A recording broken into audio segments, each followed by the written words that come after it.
Dinas Kependudukan dan Catatan Sipil Kota Makassar memaksimalkan pelayanan dengan menerapkan sistem layanan online. Pelayanan ini dapat dicek pada website Disdukcapil. Warga dapat memasukkan permohonan surat kependudukan seperti kartu keluarga, surat pindah, dan akte kelahiran.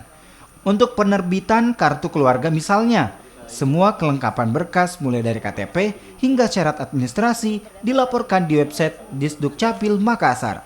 Setelah disetujui dan syarat lengkap, kartu keluarga dapat dicetak oleh warga dengan menggunakan kertas HVS berat 800 gram. Kalau kelengkapan masyarakat ya sama seperti reguler. Kita tuangkan dalam persyaratan itu di website atau online. Jadi masyarakat setelah membuka website itu, dia sudah tahu, oh ini persyaratan. Jadi persyaratan yang mereka harus kumpulkan atau mereka harus siapkan itu harus dipoto juga secara online. Jadi operator yang ada di Capil ini akan membuka berkas-berkas online itu. Layanan online memang seluruh dokumen kependudukan kecuali karena memang ini sama sekali belum bisa kita lakukan secara daring, yaitu pertama pencetakan KTP elektronik, pengambilannya memang harus langsung orangnya karena memang ada proses aktivasi menggunakan sidik jari. Kemudian pelayanan pencetakan kartu identitas anak, dan yang terakhir adalah pelayanan perekaman KTP elektronik.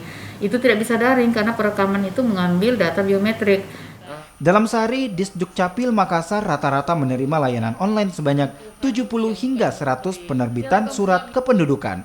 Dinas Catatan Sipil juga menyiapkan nomor yang dapat dihubungi untuk menanyakan persyaratan berkas hingga aduan. Nila Rustam, Kompas TV Makassar, Sulawesi Selatan.